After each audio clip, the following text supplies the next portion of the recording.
This is The Clash, where the real world clashes with a true Christian worldview.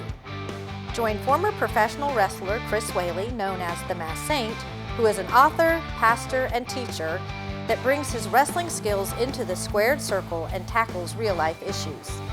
Along with Jeff Dixon, best-selling author, internationally known teacher, leader, and pastor who is not afraid to tackle the tough issues of the world we live in. Together they form a tag team of wisdom in The Clash.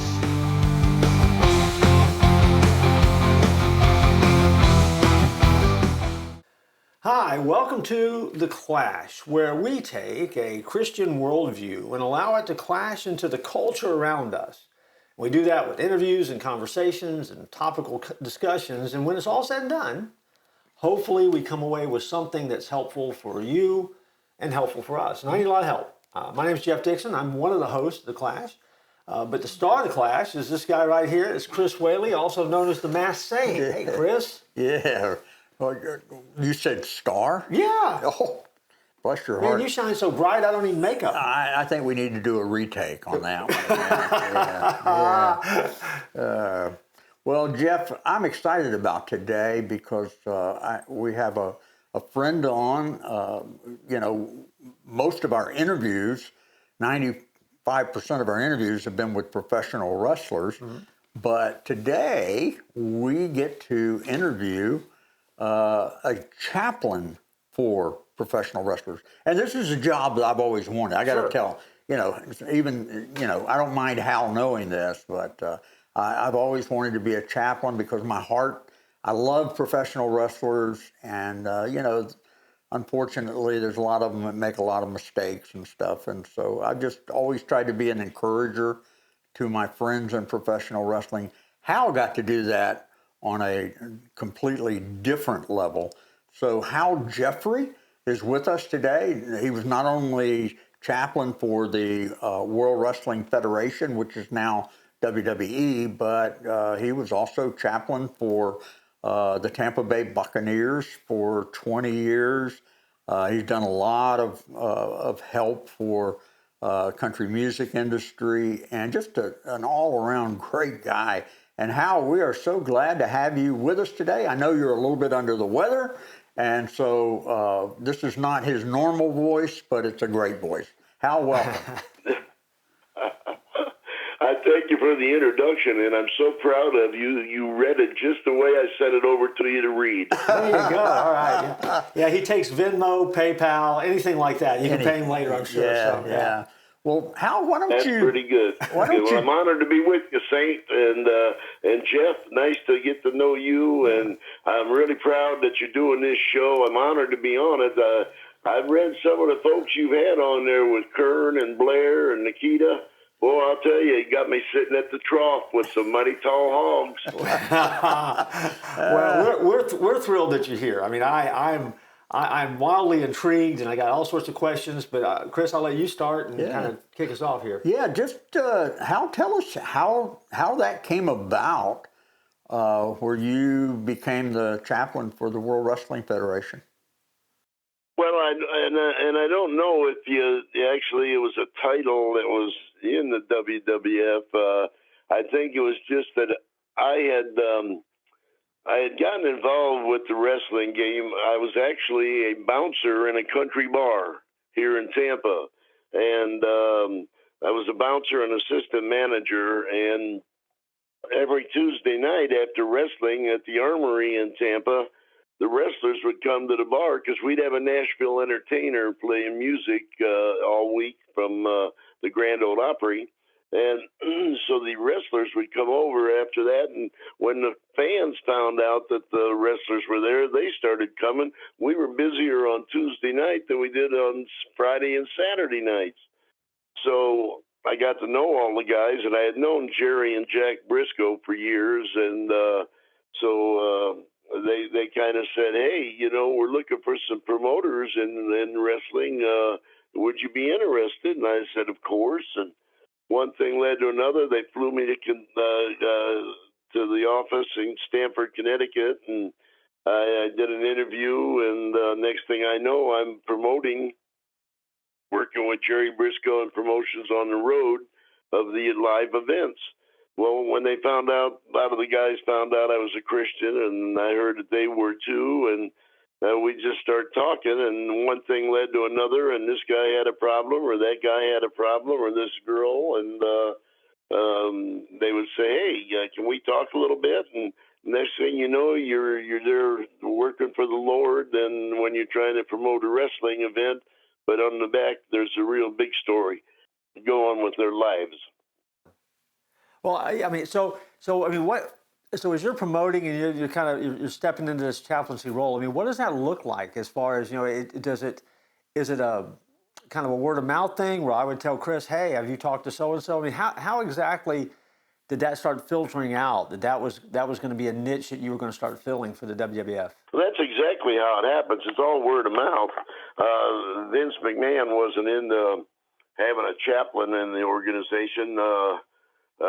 He kind of, Teddy DiBiase, when the Million Dollar Man, when he got saved and turned on, he had a good friend who was a pastor, and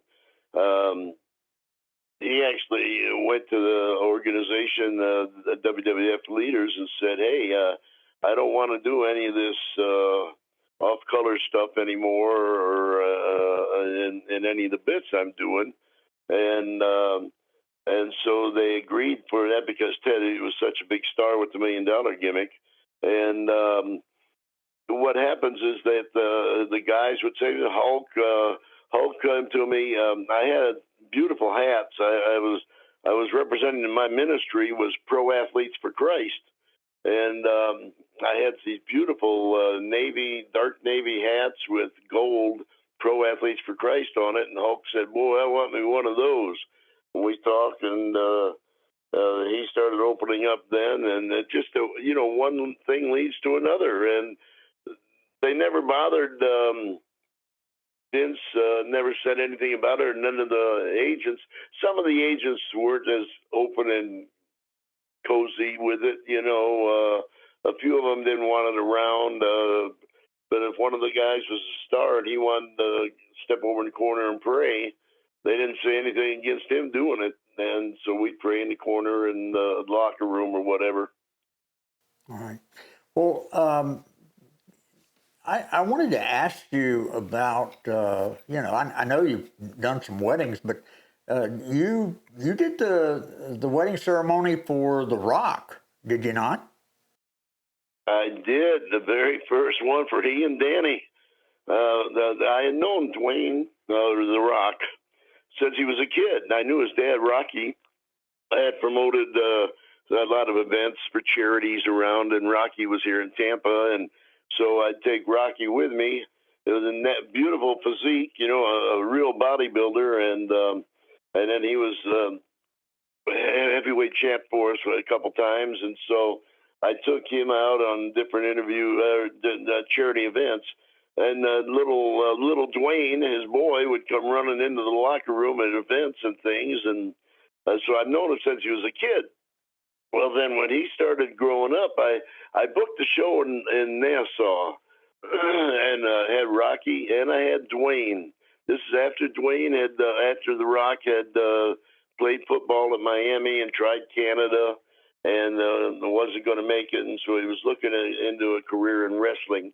And I booked them as a tag team in Nassau. And so they went down, and he and I talked on the way, and we became better acquainted as adults rather than him and the child. And so as that began to grow, and as he began to be seen by WWF as somebody who would get in the game, I became like a liaison for WWF office and with him. So whenever they needed somebody to do an autograph at a Burger King opening, we did that in Orlando, as a matter of fact, a Burger King opening, and Dwayne was the WWF artist that would win. I picked him up here in Tampa, and we drove over, and we did a school in New Smyrna Beach, 5th grade.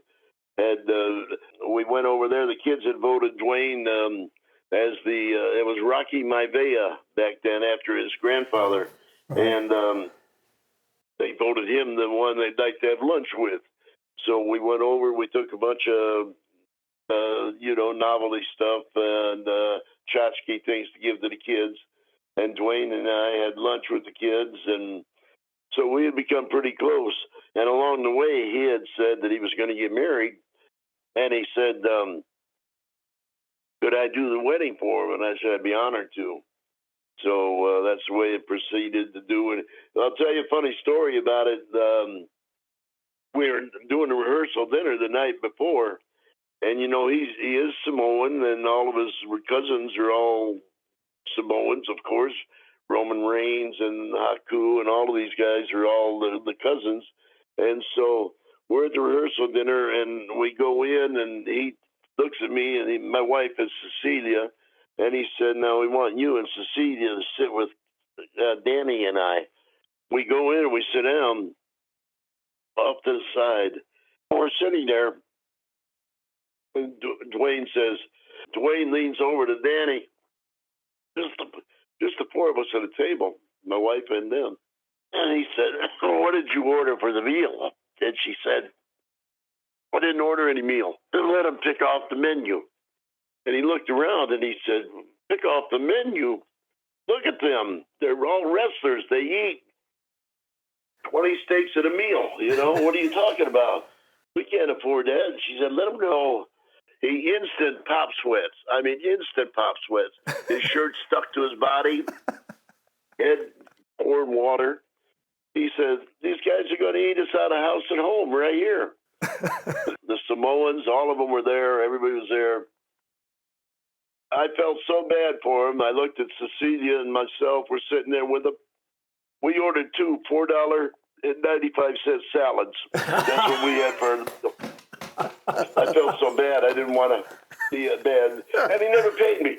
Never paid me. Never paid you. Well, Oh my gosh! Listen to that. Couldn't afford to after feeding everybody. I had to get back. I was doing a show in Tampa the next night, I think. Tampa, Orlando. Anyway, I had to get back. So I told him I'd see him along the road. He said, well, I got something up in the room for you. I said, that's okay. I'll see you up the road. Well, he never gave me anything for the wedding. And I also helped set up his honeymoon in Orlando at All Suites Hotel. A friend of ours was a manager, and he put him there. And then I set him up at Disney to get in on the VIP thing for Disney and Epcot for 4 days. And so I did all of that, and I said, I'll see you down the road. I felt bad because I ordered the two salads to eat. That was it. And I figured, the $100 to do a wedding or whatever was nothing. But he's got money now to pay me, and the interest over these years has just immensely gained money. I was going to say, yeah. Wow.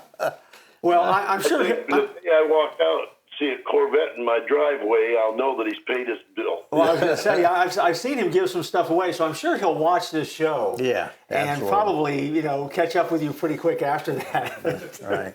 Oh, I'm sure he'll be hard on that. He'll just say, "Oh, he's dogging me because I didn't pay him."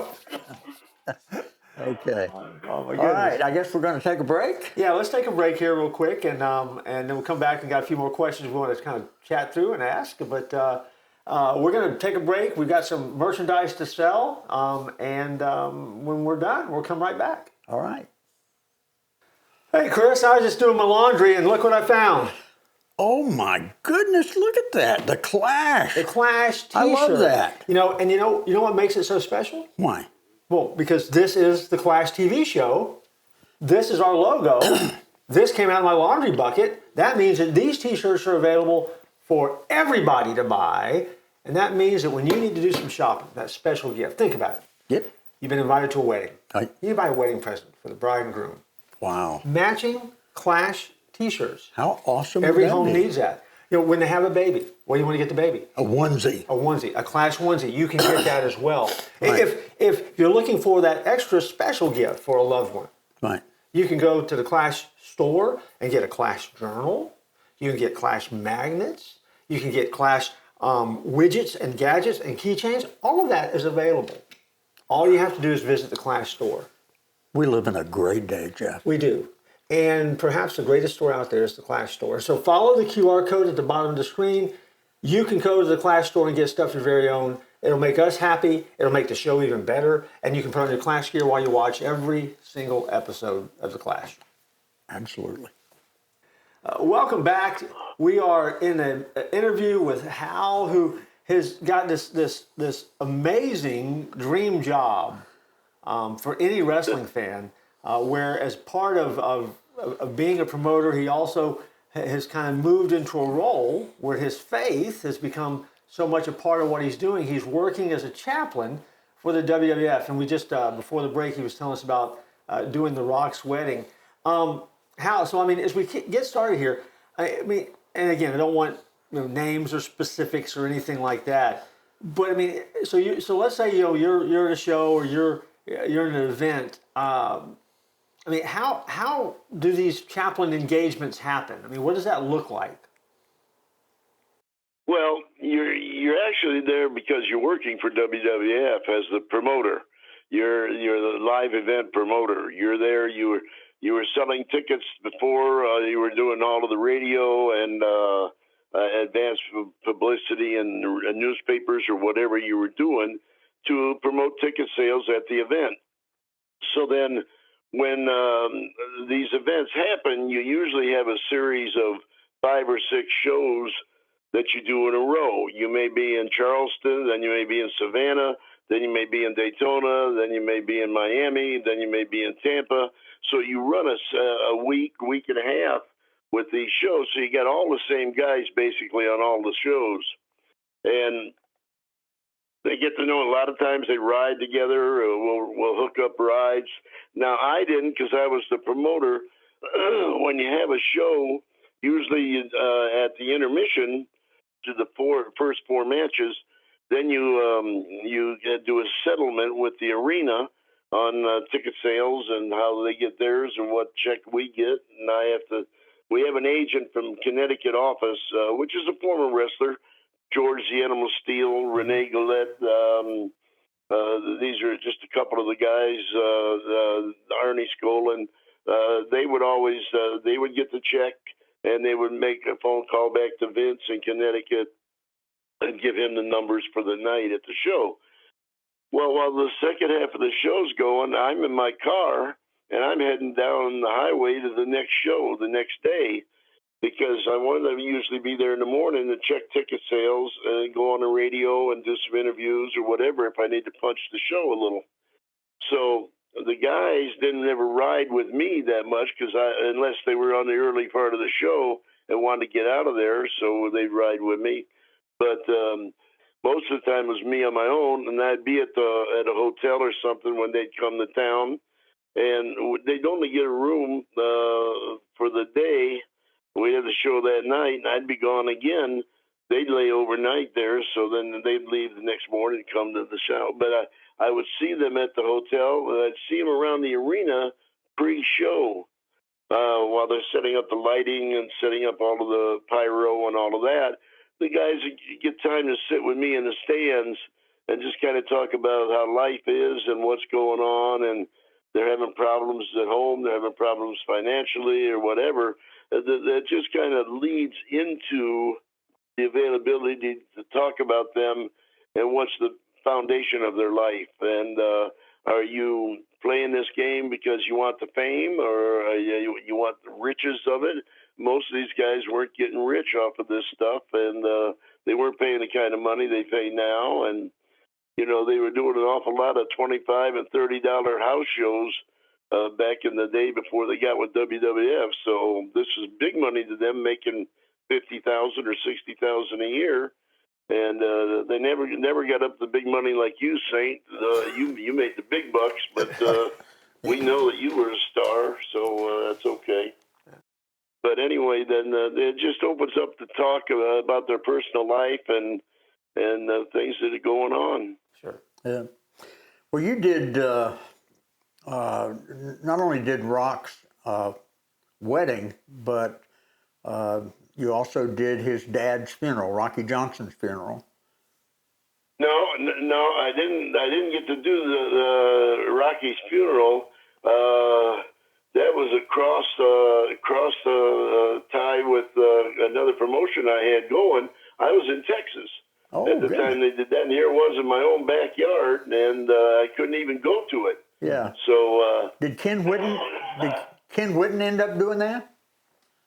I think Ken did. Yeah. Yes, I believe Ken did. Yep. Yeah. Okay. That was a real sad time. You know, it was always a treat to go to the Legends Luncheon, and Rocky was always there. I mean, he was there every month. You know, when we had it. So. We had a promotion. Joe Abel is out of Venice, Florida, just south of Tampa, Sarasota. And Joe puts on a show every year for benefit of cancer research. And so just about, I'd say 4 months before Rocky passed, Joe had a show, and Rocky and Mick Foley. They were there and did some autograph sessions and all. And Rocky and I had a good chance to sit and continue talking. And Steve Kern had brought Rocky had started asking Steve questions about the Lord, and Steve brought him to church. Wow. And my understanding is that he went to church every Sunday there before he passed. Wow. With Steve. Wow, that's exciting. Steve definitely had an impact on his life. Oh yeah. Yeah. That's pretty great. And Brian and I go back a long way also, is that we did some promotions overseas. We ran a show in India, and we were there for 2 weeks, and with the Bushwhackers and a bunch of other boys, and it's really, Brian is a good Christian man who has great value. He talked to the guys about keeping the language clean and keeping your life straight, and you're an example for kids. And I was really honored to do anything with Brian. He's a good man. Awesome. I want to let me piggyback on that for a minute, because I know wrestling. Wrestling fans know you kind of get sucked in their storylines and stuff like that. Did you ever have those moments where somebody would come to you and kind of talk and say, "Man, I'm just uncomfortable with the storyline that they're writing for me right now. How do I navigate this? How can I be a person of faith and do what we're scripting out to do here?" Was that a real struggle for any of these guys?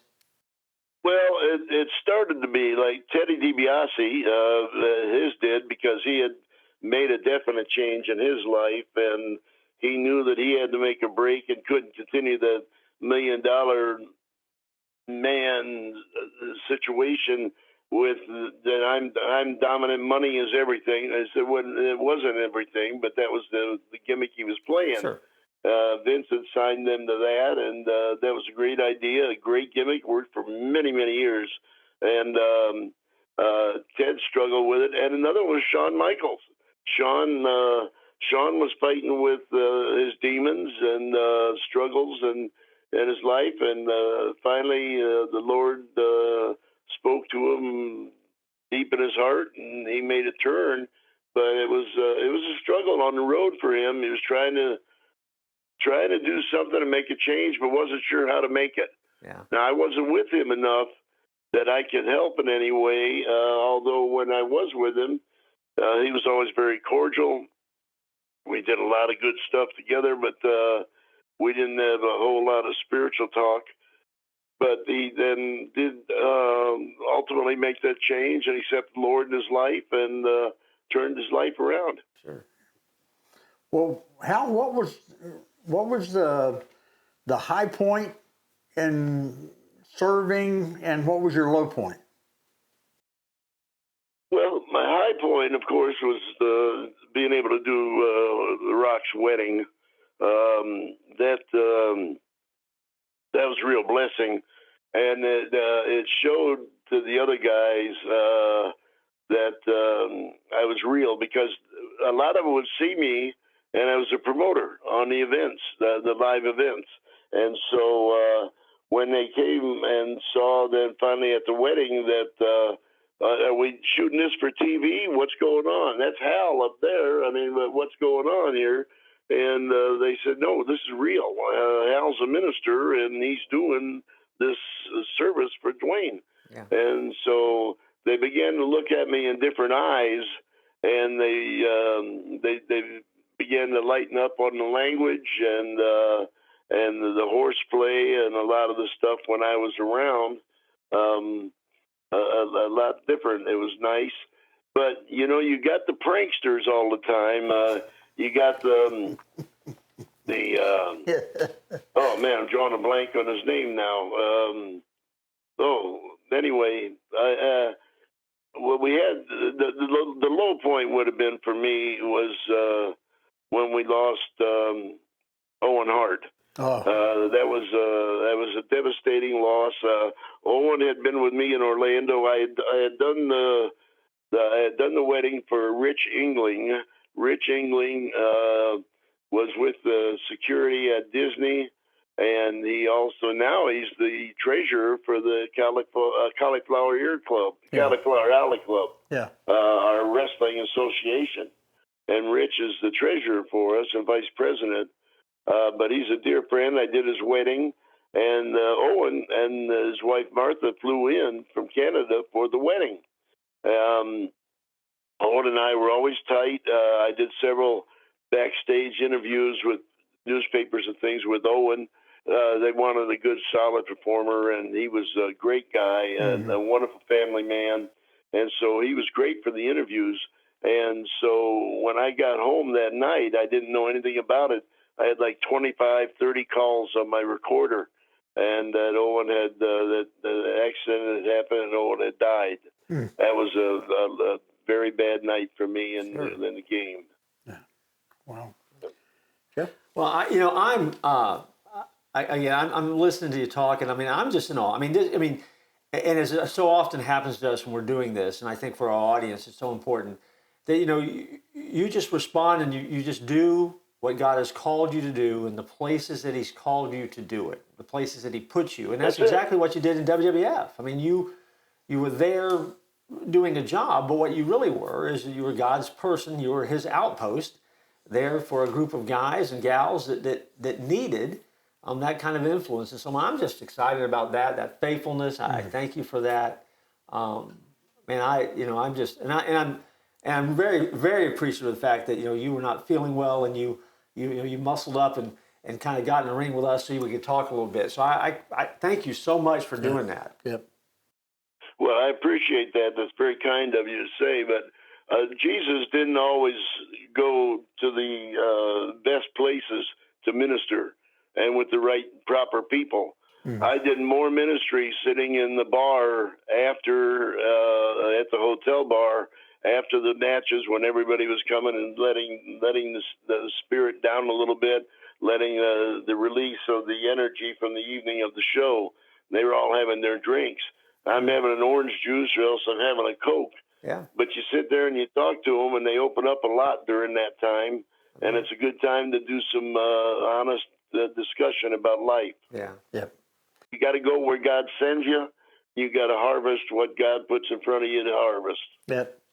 Well, you're a lot like my wife. My wife always says, I want to grow wherever God plants me, and I think that's what Hal did. And to our audience, as we close it out here, perhaps that's what you need to do. Wherever God plants you, that's where you need to grow. And whatever you do, don't tap out.